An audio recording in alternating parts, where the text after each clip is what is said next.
यहाँ पर मैं आपको 1 किलो के लिए मसाला बता रही हूँ। इसके लिए हमने 4 टमाटर, चंद लहसुन के जवे 7 से 8 और 1 इंच का अदरक का टुकड़ा लिया है। साथ ही मैंने 1 कप दही ली है।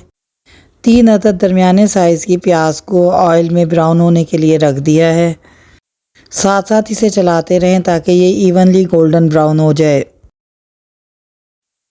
आप देख सकते हैं प्याज हमारी गोल्डन ब्राउन हो गई है। तो बस अब इसको हम एक ग्राइंडर के जग में डालेंगे, जिसमें पहले से हमने टमाटर, लहसुन, अदरक और दही शामिल कर रखा है। इसे अच्छा सा ब्लेंड कर लेंगे।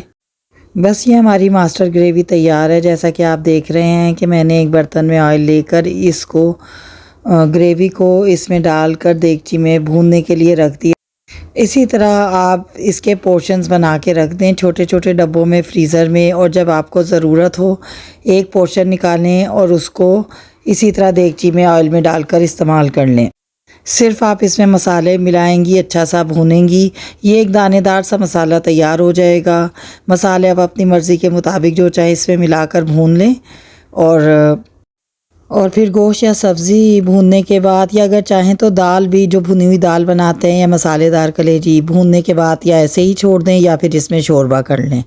बेहतरीन सी ग्रेवी तैयार है, जिससे आपके खाना बनाने में बिल्कुल भी कोई टाइम नहीं लगेगा। जब चाहेंगी फ्रीज़र से निकालेंगी और इस्तेमाल कर लेंगी। ज़रूर तैयार कीजिएगा, और आपको पसंद आए और महसूस हो कि इससे आपको आसानी हुई है तो फिर हमारे चैनल को सब्सक्राइब कर दें।